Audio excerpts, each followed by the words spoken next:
E quando a gente pisca, já é quarta-feira, dia de quarta séries aqui no canal Ler Até Amanhecer. Eu sou a Joyce Rodrigues e sejam todos muito bem-vindos. Bebês, eu tava procurando uma série ou um documentário legal pra trazer pra vocês aqui hoje. E aí eu achei, tá, o documentário da Misha e os Lobos. Eu achei muito incrível porque falava sobre uma garotinha que teria sobrevivido ao Holocausto. Comecei a assistir e me deparei com uma história, gente, sensacional, mas sensacional mesmo, cheia de reviravolta, cheia de intriga, mentira e uma história assim fascinante mesmo do começo ao fim. Então peço para vocês desde já que deixem o like de vocês logo agora no começo do vídeo. Vocês encontram esse documentário na Netflix. Chama Misha e os Lobos, é muito legal, muito bacana e já fica a minha indicação aqui, tá? Depois que você deixar o seu like, aproveita, me segue lá nas redes sociais, no @JoyceRodriguesOficial, por lá sempre notifico vocês quando sai vídeo novo, às vezes também abro uma livezinha aí do nada, quando preciso comunicar alguma coisa pra vocês. Claro, se não são inscritos no canal ainda, se inscrevam, porque é bastante importante, senão a gente não sai do lugar, tá? Também compartilhe o vídeo e também fale do canal aí com seus amigos, que vocês também ajudam bastante. Agora, pra esse vídeo não ficar muito longo, eu vou chamar a vinheta e a gente já começa. Então, Penny e Jack, vinheta.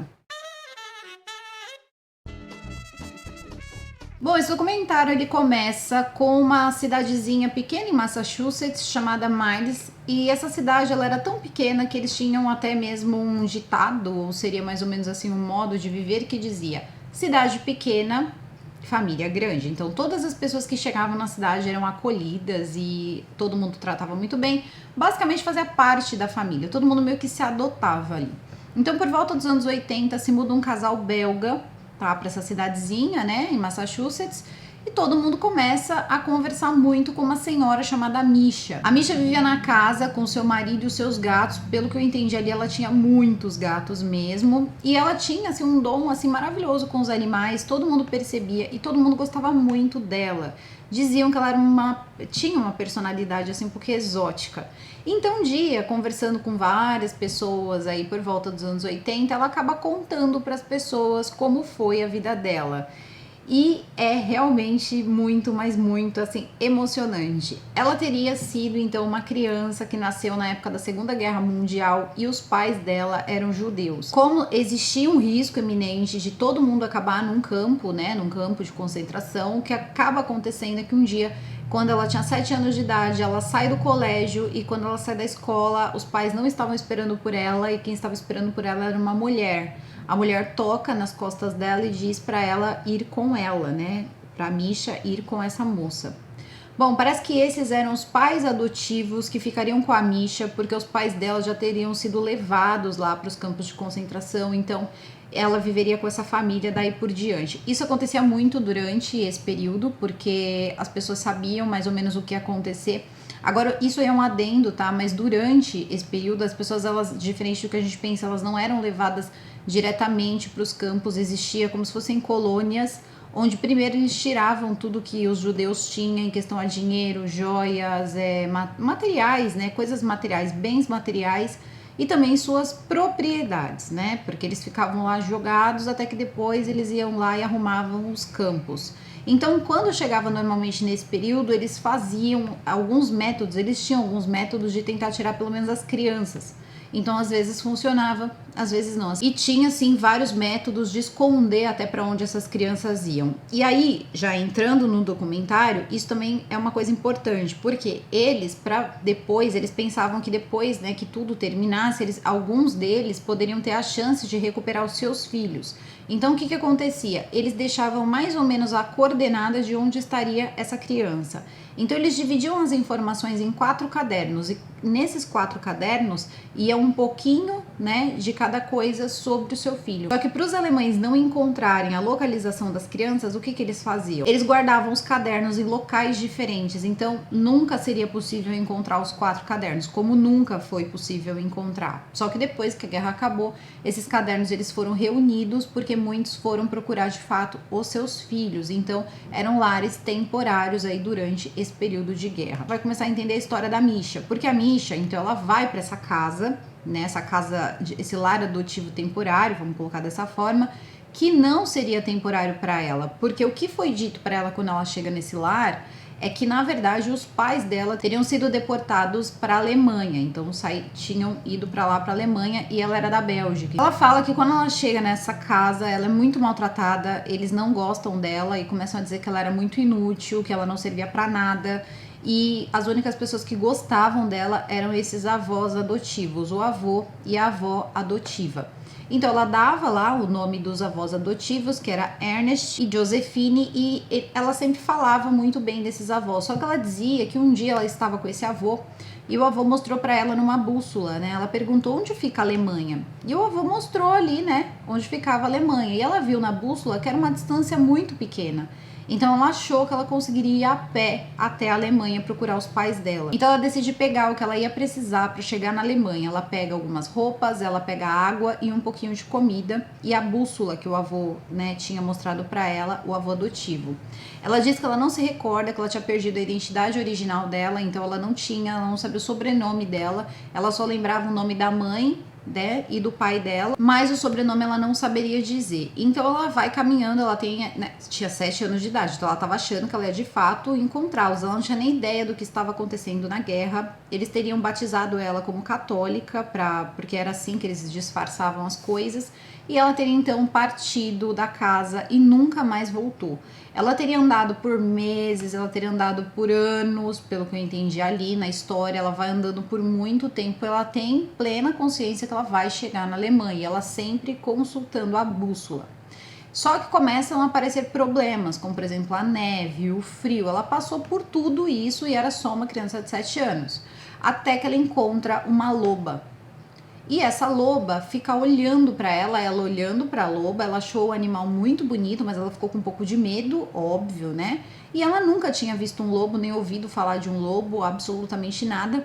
Até que naquele momento a loba começa a ir atrás dela por um tempinho ali. Depois a loba some. Depois, com o tempo, os lobos vão começar a seguir ela meio vai fazer parte daquela matilha. Então ela sabia como funcionava. Comia primeiro o macho, que depois depositava um pedacinho da carne lá para ela, mais ou menos do que sobrava, né, do bicho que eles tinham comido, os lobos tinham comido, e deixavam para ela. E assim os lobos foram ajudando ela a sobreviver. E ela foi aprendendo com os lobos. Ela foi aprendendo muitas coisas, principalmente que eles só caçavam aquilo que eles iam comer. E que as pessoas costumavam jogar, por exemplo, comida fora. Então ela ia dando ali alguns exemplos de coisa que ela foi, né, percebendo da vivência dela. Só que foi tudo muito traumático, ela passou por muitas situações difíceis, ela teve que roubar comida em fazenda, e aí um dia o fazendeiro pegou, ela teve que correr muito, e ela disse que ninguém imagina como uma pessoa pode fugir quando está custando sua própria vida. Ela vai falar em uma outra oportunidade também, que ela chegou sim a matar um homem, porque ela disse que esse homem estava fazendo algo inapropriado com uma moça na estrada, coisa de guerra, a gente sabe que acontece. E aí ela seria a próxima, porque ele teria visto ela, então ela teria pegado uma faca que ela tinha levado com ela e teria golpeado esse homem. Parece que esse homem aí teria perdido a vida, isso ela conta em um programa. Ela contando essas histórias por anos e anos ali para as pessoas ao redor, ela sempre ia muito na casa da vizinha dela, então ela sempre conversava bastante, era uma pessoa muito querida. Aí um dia ela é chamada numa rádio, essa história acaba caindo nos ouvidos de uma dona de uma rádio, e ela estava fazendo um documentário, assim, todo dia tinha uma mulher que tinha uma história extraordinária para contar. Então um dia ela pega e convida a Misha para ir até lá contar a história dela. A Misha fica assim, né, não sabe se conta, não sabe se não conta, e o marido diz para ela que estava na hora dela colocar isso para fora, tirar de dentro dela, porque assim ela ia se sentir liberta. E aí ela decide que ela vai contar a história lá na rádio. Quando essa história cai, né, assim, ela começa a contar a história, as pessoas que estão ao redor, assim, não caía nada, assim, nenhum alfinete, não se ouvia nada, as pessoas ficaram em silêncio, desacreditados que uma criança conseguiu fazer aquilo, então todo mundo ficou olhando para ela, assim, desacreditados mesmo. Nesse momento é quando vai entrar uma mulher chamada Jane, e a Jane tinha uma pequena editora. No início, essa editora parece que funcionava com livros técnicos, eu acredito que livros para cursos, faculdades, livros escolares. Era uma editora pequena, ela estava ainda começando, e ela achou naquela história uma grande oportunidade de fazer um bom livro. Então ali cresceu aquele germenzinho, né? Aquele germezinho da grana, né? Putz, vai ser cascalho caindo isso aqui. E isso era 1997. Então ela conversa com a Misha fica de pensar, até que uma hora a Misha decide pegar o computador e começar a reviver tudo isso que ela tinha deixado guardado aí pra sempre lá dentro dela. Só que aí a gente para pra pensar também que assim, isso sou eu que tô falando, tá? Ela tá dizendo que ela teve ali meio que uma cartaz na hora de escrever, que ela teve que lidar com tudo aquilo, reviver tudo aquilo, que aquilo foi muito traumático para ela. Só que ela contava para as outras pessoas, ela contava para os vizinhos, ela contou na rádio. Então, assim, escrever ou contar, se você conta o tempo inteiro, não acredito que seja tão traumático assim colocar no papel. Mas, enfim, para ela foi extremamente traumático. Então ela decide, terminou a história e entrega para Jane, e a Jane lança o livro nos Estados Unidos. Ela também era muito fluente em francês, então ela teria feito uma versão em francês, a própria Misha, e várias editoras de vários países começaram a se interessar pelo livro. Parece que foram mais de 11 países que receberam. Eu acho que o nome é Sobrevivendo com os Lobos, ou é de fato Misha e os Lobos. Parece que saiu como Sobrevivendo com os Lobos, ou A Menina que Sobreviveu com os Lobos. Isso o livro, tá? Então vai sair em vários países, e esses livros eles vão começar a vender demais, a um ponto que naquela época a Oprah Winfrey, ela tinha um quadro no programa de TV, ou era um dia que tinha esse programa de TV com ela, que era o Clube da Leitura da Oprah. Então ela sempre apresentava algum livro, e quando a Oprah apresentava um livro, levava a pessoa que escreveu, esse livro assim era best-seller na hora. Então todo mundo que escrevia um livro queria ir na Oprah. E vai acontecer da Jane entrar em contato com a Oprah, porque a Jane era a dona da editora, e fazer com a Oprah ali um combinado de que a Jane iria até lá. A Oprah ficou fascinada com a história e decidiu que ia levar a Misha para contar um pouco da história lá no programa da Oprah. Então eles decidiram fazer um especial, tá? A Oprah decidiu fazer um especial. Então a Jane chama uma moça que trabalha de fato com lobos. Você teria como deixar, no caso aqui, a Misha ter essa participação com os lobos, ela poder interagir com os lobos, mas lá com os lobos de verdade, tá? E ela diz, bom, se ela consegue, né? Ela diz, e essa moça que cuidava dos lobos, ela falava assim que era impressionante o jeito. Ela tinha como se fosse um magnetismo com os lobos mesmo, a Misha. E ela pegou e falou assim, não, tudo bem, pode fazer aí o take que vocês precisam para poder mandar pro programa. Então a cena externa foi gravada, e é nessa cena externa do lobo que a coisa vai ficar muito tensa. Por quê? A Misha vai entrar e vai ficar tudo bem. Os lobos vão começar a comer pedacinhos de queijo, pelo que eu entendi, da mão dela. Não era carne, não, era queijo. E lamber a mão dela, até que tem uma hora que o lobo muito grande vai pular nas costas da Misha. E a cabeça dele passava do tamanho da Misha, ele vai abrir a boca inteira. Existe uma foto, a boca inteira do lobo assim, aberta, dava a cabeça da Misha, que os dentes passando aqui em questão de segundos. Todo mundo congelou, ninguém conseguiu fazer nada na hora, ela ficou parada, intacta, como se nada tivesse acontecido. Ela ficou lá com o lobo lá, abocanhando a cara dela, até que de repente o lobo tirou a boca ali, os dentes da cabeça da Misha, e simplesmente passou a andar ao lado da Misha. Aquilo foi sensacional, a galera foi ao delírio quando viu aquela cena, falou, gente, isso é inacreditável, era muito inacreditável. E a Oprah ficou muito contente quando recebeu o take, só que faltava a cena interna, que é quando você grava lá, né, no estúdio da Oprah, com a Oprah e tal. Acontece que esse dia foi chegando e a Jane falando com ela, olha, a gente tem que ir lá gravar a cena. Ela dizia, não, hoje eu não posso. E a Jane meio que começou a pressionar também, olha, você tem que ir sim, é a Oprah.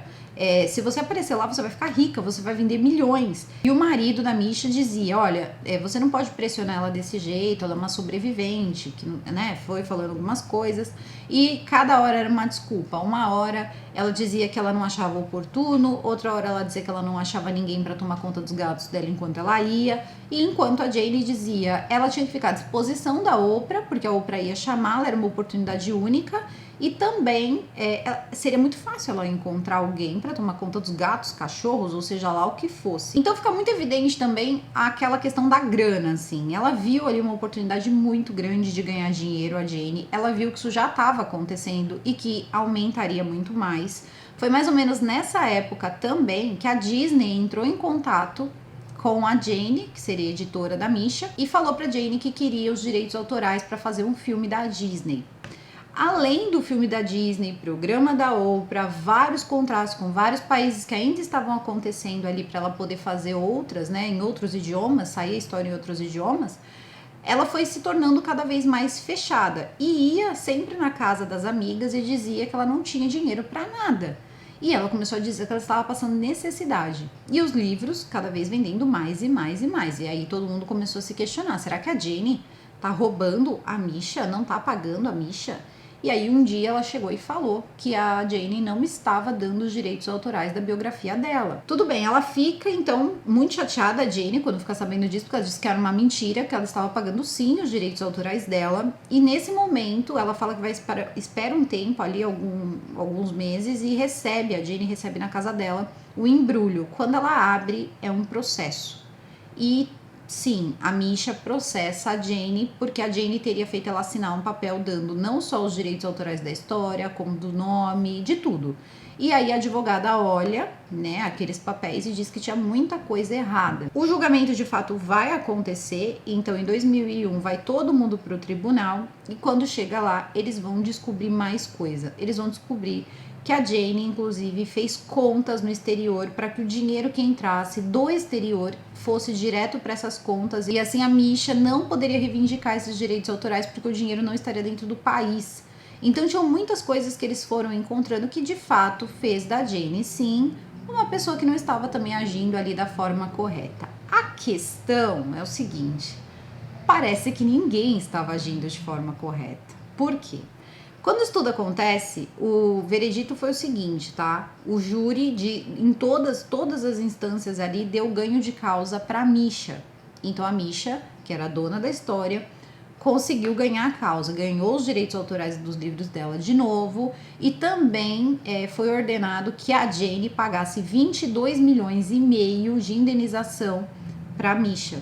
Isso porque ela tinha dito no tribunal que ia virar uma história da Disney, que ela ia pra Oprah e tal. Só que tudo isso já tinha acabado, porque quando a Disney percebeu que tinha um processo rolando, eles não quiseram mais a história. E assim foram outras editoras, que quando perceberam também que tinha processo rolando, desistiram de tentar traduzir o livro ou fazer qualquer negócio com relação ao livro.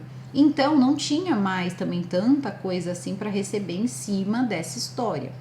A questão é que quando a mulher se viu tendo que pagar 22 milhões, né, para a Misha, ela começou a sentar com o advogado dela e fazer as contas, que nem ela mesma fala, uma autópsia do que tinha acontecido.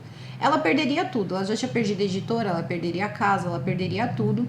Então ela arruma uma moça que ajuda ela a tentar entender quem é a Misha. Quando ela estiver com o advogado dela, ela vai achar um documento onde a Misha deu uma esquecidinha da história que ela tinha contado. Porque ela coloca o nome da mãe e do pai, que ela tinha dito que ela sabia, e o sobrenome. Só que ela tinha dito para todo mundo, e no livro também, que ela não sabia qual era o sobrenome da família dela. Então aquilo mostrava que ela sabia sim quem era a família dela e o sobrenome da família dela. Então aquilo era uma mentira estranha.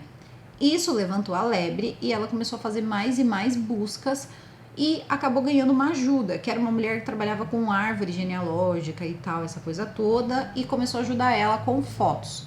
E percebeu o seguinte, que na versão americana, ela teria dado um sobrenome. Na versão americana, ela teria usado o sobrenome Misha DeWall, ou dito, né, que a família adotiva dela eram os DeWall. E na edição francesa, ela colocou Deval, e não tinha sido um erro de tradução, porque ela mesma teria passado para o francês. Então aquilo deixou todo mundo, a mulher virou para ela e falou, você percebeu que ela usou outro sobrenome na versão francesa? E a Jane não tinha percebido. Aquilo começou a fazer com que eles fossem procurar mais fotos, acharam algumas fotos, acharam uma foto dela bebê, e aí não combinava muito a foto que tinha ali no registro de um dossiê, aquelas microfotos ali, mostrava uma menina de uns 3, 4 anos com laço na cabeça, bem diferente do que o que ela tinha contado, porque ela teria sido uma menina de 7 anos e aquela criança que estava aparecendo era muito menor. E aquilo começou a deixar todo mundo ali meio de cabelo em pé. Será que a Misha é quem ela diz ser? Quem é a Misha? É nesse momento que essa moça, ela conhecia uma outra que trabalhava justamente ajudando pessoas a encontrar suas histórias, ou a pais, né, que deixaram os filhos à adoção a encontrar os seus filhos lá na Bélgica, na cidade de Bruxelas. E aí o que eles fazem? Eles pedem para essa moça se ela não podia ajudar. Quando ela escuta a história e ela vê que alguém pode estar se apropriando, ela, no caso, ela era de fato uma vítima disso tudo. Ela viveu essa história, essa moça que vai ajudar, essa senhora. Ela sim foi mandada para uma outra casa, os pais dela acabaram num campo junto com o primo, com o avô. Então ela tinha sim uma história com aquilo, e quando ela soube que alguém poderia estar usando isso, né, a seu favor, principalmente financeiramente, ela começou a procurar com muito afinco. Então ela vai de lugar em lugar, de cartório em cartório, acha-se um registro. Só que o registro que combinava com o nome de pai e mãe, que ela dizia lembrar, independente dos sobrenomes, ela procurava os dois sobrenomes, tanto o da versão americana como o da francesa, levava uma garotinha chamada Mônica de Waal. E aí, quem era Mônica de Waal? O nome da moça era Misha, mas o nome dos pais não estava lá. Depois procuraram no registro de pessoas que foram deportadas para a Alemanha. Nenhum casal com aquele nome que tinha sido deportado juntos ali como marido e mulher. Depois ela pegou e falou, bom, se ela nasceu aqui em Bruxelas, ela deve ter frequentado o colégio, ela deve ter sido batizada em uma igreja. Então ela vai, começa em igrejas e acaba encontrando em uma igreja um registro de batismo de 1937. Então ela teria nascido no dia 12 de maio de 1937. E aí depois ela vai até um colégio e ela acha a escola que a menina teria estudado, essa mesma Monique aí teria estudado. Então agora precisava provar que a Misha era a Monique. E é nessa hora que um jornalista, né, percebe o seguinte: o filme não tinha saído pela Disney, mas tinha saído um filme que chamava A Menina que Sobreviveu com os Lobos, ou A Menina e os Lobos. E nesse filme foi um filme assim que muita gente assistiu. Era uma história fascinante, as pessoas saíam assim do cinema chorando, era uma história muito linda, e a produção foi muito bonita, o filme dava para ir para outros países e tal, e essa galera já estava sabendo metade da história e estava deixando. Enquanto isso, ela estava fazendo palestras, tá, em vários lugares, palestra na França, em muitos lugares, e tinha uma moça que estava arrumando isso, que era uma psicóloga, que queria mostrar para os jovens, ali, para os alunos dela, como tinha acontecido todo esse período, mostrando uma sobrevivente.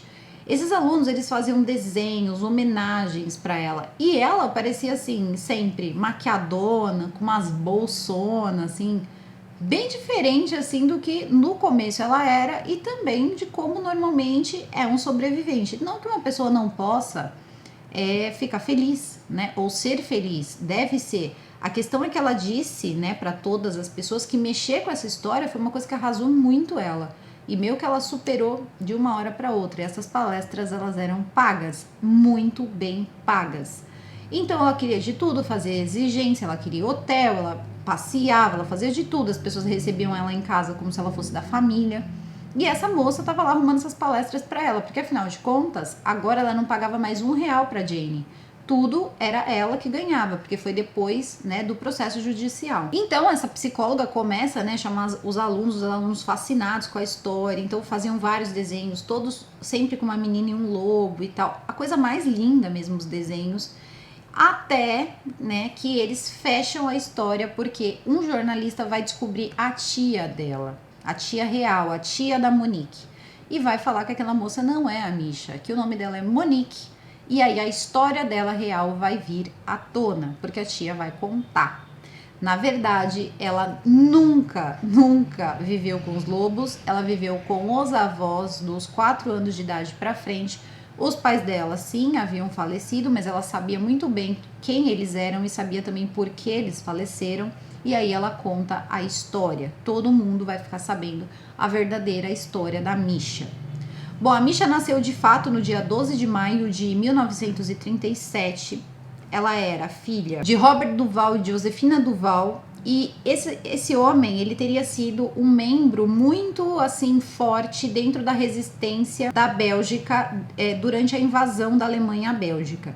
Então ele teria ficado lá, na época eles tinham um rei, né? Então quando a Alemanha entra na Bélgica, por 18 dias tem toda aquela revolução, aquela guerra e tal, e eles conseguem derrubar o rei da Bélgica. Depois disso a Alemanha invade, e aí o que vai acontecer? Esse Robert Duval, ele vai sobreviver. E ele era um simpatizante da resistência, só que ele vai passar a ser quase o cabeça da resistência. Ele vai juntar várias e várias pessoas da Bélgica para se unir a ele, para eles conseguirem tomar a Bélgica de volta. E ele tinha esses nomes, esses documentos, ele tinha tudo guardado com ele. Acontece que ele era muito assim descuidado. Ele falava disso abertamente e ele tinha menininha pequena, né, nessa época e tal.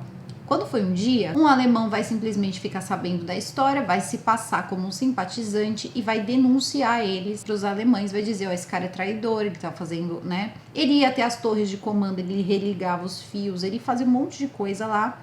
E ele realmente está na história da Bélgica, mas de uma outra forma. Quando isso acontece, o que eles fazem com ele? Pega ele e a esposa dele, que também fazia parte da resistência, e vão deportar de fato para a Alemanha e vão levar para Campos. Ele, o que vai acontecer com ele? Ele vai sofrer ali alguns carinhos, né? Aquela coisa, esmaga-dedo, enfim, o cara não vai aguentar, vai rachar, e o que vai acontecer? Eles vão dizer para ele, ou você fala o nome de todas as pessoas que estão envolvidas, ou você vai morrer aqui. Assim, desse jeito. Foram dias e dias e dias de confissão, sabe como é, né? Por livre, espontânea pressão, literalmente. E aí ele vai contar o nome de todo mundo. E aí eles dizem que essa é a única forma dele ver a filha dele mais uma vez e de proteger a mulher dele, porque a mulher dele ia acabar morrendo ali. Não adiantou muita coisa, ele vai ver a filha dele pela última vez, porém, eles vão levar ele para os campos e os dois, tanto ele como a mulher dele, vão morrer no campo. Acontece que várias pessoas, quando ele volta com o exército para ver a filha dele, ele já volta com os caras que ele tinha dedurado, todos juntos ali de volta depois para a Alemanha, porque eles fizeram um grande alarde.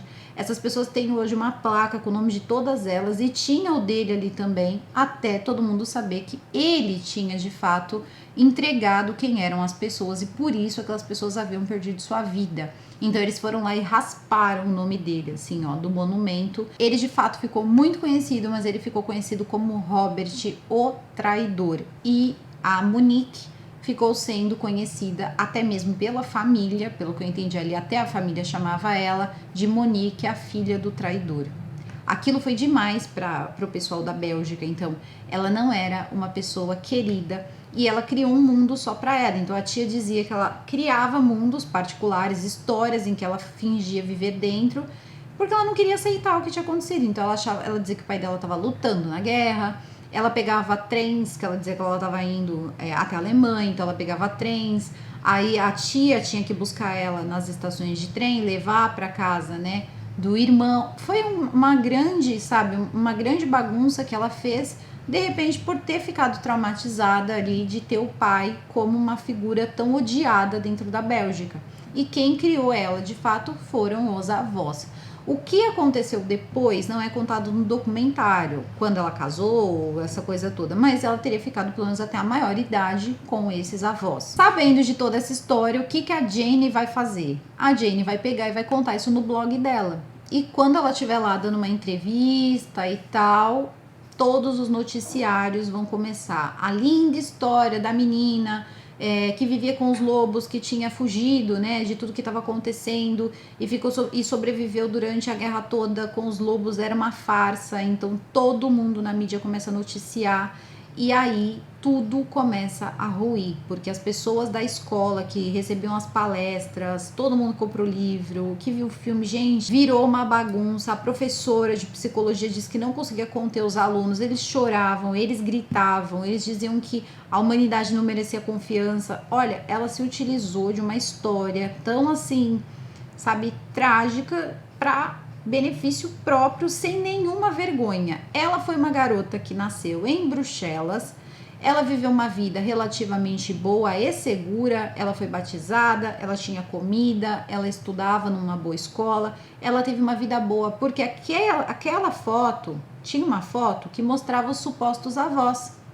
E os avós dela, uma casa muito grande, anel no dedo do avô, não de casamento, não, no dedinho do avô, normalmente esses anéis tinham pedras.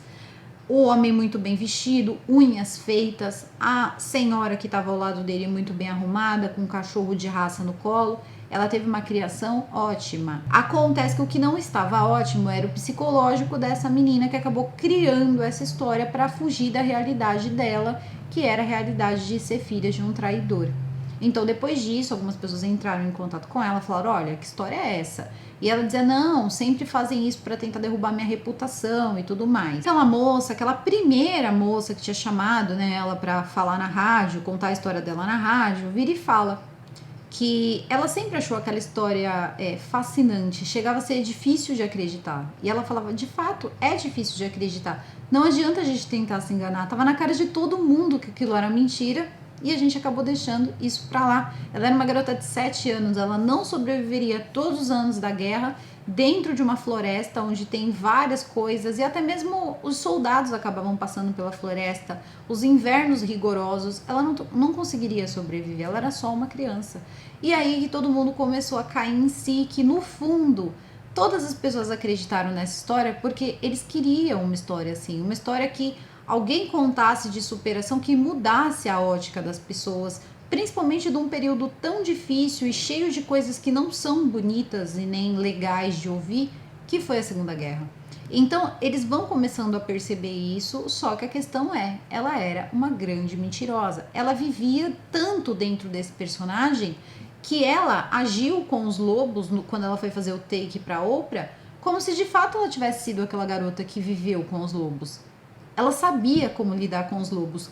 Ela, depois que o lobo solta a cabeça dela, a moça, a cuidadora ali, né, dos lobinhos que estavam ali, ela falou que a Misha uivou como um lobo, que aquilo arrepiou todo mundo, e em resposta, todos os lobos uivaram em seguida. E ela falou: gente, que conexão é essa com os lobos? Mas era tudo mentira, ela nunca tinha estado com lobos antes, tinha sido a primeira vez. Então ela acreditava tanto que aquilo era real, que para ela não foi difícil, para ela era como se de fato ela tivesse vivido mesmo com os lobos. Até então ela contava uma história para ela mesma, ela contava para as pessoas, ela se sentia melhor contando essa história. Quando alguém ofereceu uma chance para ela falar para mais pessoas, ela achou legal. Quando vieram com a oportunidade de um livro, ela ficou com medo, muito provavelmente, até ela tomar essa decisão. E se descobrirem? Depois ela percebeu que talvez pudesse não ser descoberta, fez o livro. O livro começou a vender muito. Então, tanto ela quanto a Jane fizeram por dinheiro. A dona da editora também nunca procurou saber se aquela história era de fato realidade, porque ela não era interessante para ela. Enquanto o dinheiro estava pingando e pingando muito, a ponto dela estar fazendo bancos até em outros países, paraísos fiscais, ela também não foi procurar a moral da história, o sentido real, quem era a Misha. Então, quando a água bateu na bunda, que foi quando ela acabou lá sendo julgada, né, e acabou tendo que pagar uma indenização de 22 milhões, é que ela começou a pegar esses documentos, mas esses documentos sempre estiveram com ela. Ela sempre teve o documento onde a Misha preencheu tudo com o nome dos pais, que ela dizia que não sabia.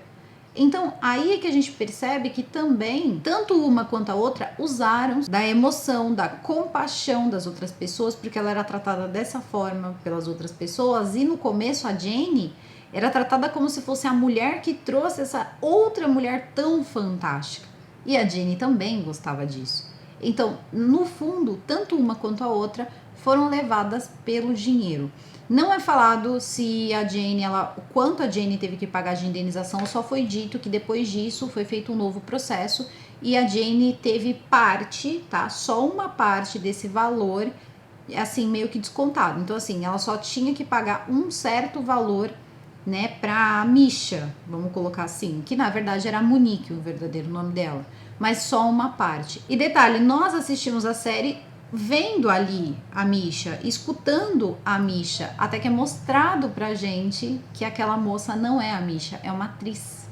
E aí eles vão falar que a Misha não aceitou participar do documentário, ela não quis mostrar o rosto dela no documentário, por isso utilizaram, né, uma atriz ali no lugar dela, e também para mostrar que era como se fosse assim, olha, não é ela, essa moça é outra pessoa. Então fizeram esse trocadilhozinho na série, ficou muito bom.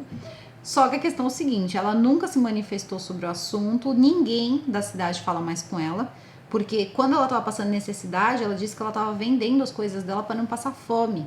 Então eles juntavam quantias enormes na cidade de dinheiro, 25, 30 mil dólares, e davam para ela. Ela pegava dinheiro em sinagoga. Então assim, a coisa foi bem puxada, traumatizou a cidade, e até hoje ela mora em Miles, Massachusetts. Ela não se mudou, tá? Não se mudou. E claro, ela fez muito dinheiro durante esse tempo aí até ser descoberta também. E o filme saiu, as pessoas assistiram, pode não ter ido para outros países, pode não ter sido a Disney, mas a França amou o filme. Gente, eu super indico essa série, é uma série cheia de reviravolta e mostra também a nossa ingenuidade quando a gente escuta histórias extraordinárias, de superação extraordinária. Cuidado, pode ser que tenha uma coisinha ali que não seja assim como estão contando. Às vezes a pessoa até se superou, existiu a superação, mas nem tudo é tão cor-de-rosa como parece. Então é aquilo também, né? Como é dito no próprio documentário, nós temos dentro de nós essa coisa de acreditar. Porém, a gente tem que prestar atenção em qual é a credibilidade da pessoa que a gente está acreditando. Então, procurar saber de fato quem era a Misha antes de produzir uma biografia teria sido alguma coisa muito importante, principalmente porque faz parte do trabalho dessa moça, da Jane, que foi quem colocou tudo isso aí na superfície. Então fica aí a lição pra gente, achei uma história maravilhosa, principalmente pela lição que deixa, e no fundo só quem ganhou com essa história foi a própria Misha, ou Monique, ou seja lá quem for, que no fim da vida ainda ganhou uma boa bolada de dinheiro, ficou mundialmente conhecida, ou pelo menos uma parte do mundo conheceu a história dela, como se fosse original ou não, de repente se perdeu no tempo, um dia vão ler a história, achar maravilhosa, mas nem vão se ligar se é ou não original, porque a história de fato é uma história muito boa, mas não é real. Então é sempre aquilo, né? Vamos acreditar, mas sempre vamos nada. Mas quem a gente tá acreditando? Aparece do nada uma mulher, olha, eu vivi com lobos anos e anos, morei com os lobos no meio da guerra, fiquei no frio, na fome, essa criança não ficou doente, não aconteceu nada, só aquele pedacinho de carne. Ninguém perguntou, você comia crua, você fazia uma fogueira, o que você fazia? Ninguém perguntou nada, assim. Que até eu fui me perguntando, nossa, será que ela comia carne crua? Porque até então eu tava acreditando, né? Mas ninguém nem perguntou isso. Como é que era? Você comia cru? Como é que você fazia com a carne que os lobos deixavam para você? Nem isso perguntaram, porque a história era tão incrível que isso não veio em pauta. Comenta aqui o que vocês acham sobre essa história, se vocês já tinham assistido esse documentário. É bastante importante o comentário de vocês, tá? Isso ajuda no engajamento, ajuda a playlist também, que toda semana eu trago para vocês vídeos, tá? Segunda, quarta e sexta. E o de quarta-feira também é sempre bem importante vocês comentarem, porque são documentários que eu vou encontrando e trazendo aqui para vocês, pra gente poder discutir aqui nos comentários. E se vocês tiverem ideias aí de outros documentários, podem colocar aqui também nos comentários, que eu vou gostar bastante de saber. Pode ser da Netflix, da HBO, pode ser de outros canais de streaming, só que tem que ser streaming, tá? Porque senão outra TV eu não consigo assistir. E coloquem aqui pra mim que eu trago pra vocês e a gente faz uma análise aí da história. Essa eu achei incrível, principalmente porque tem uma temática que eu gosto bastante, é bem boa, que é a temática da Segunda Guerra Mundial, que ainda temos muito o que aprender, não é mesmo? Bom, eu vou ficando por aqui, o vídeo fica por aqui, a gente continua aqui nos comentários. Eu desejo a todos um excelente meio de semana, um super beijo e até o próximo vídeo. Fui!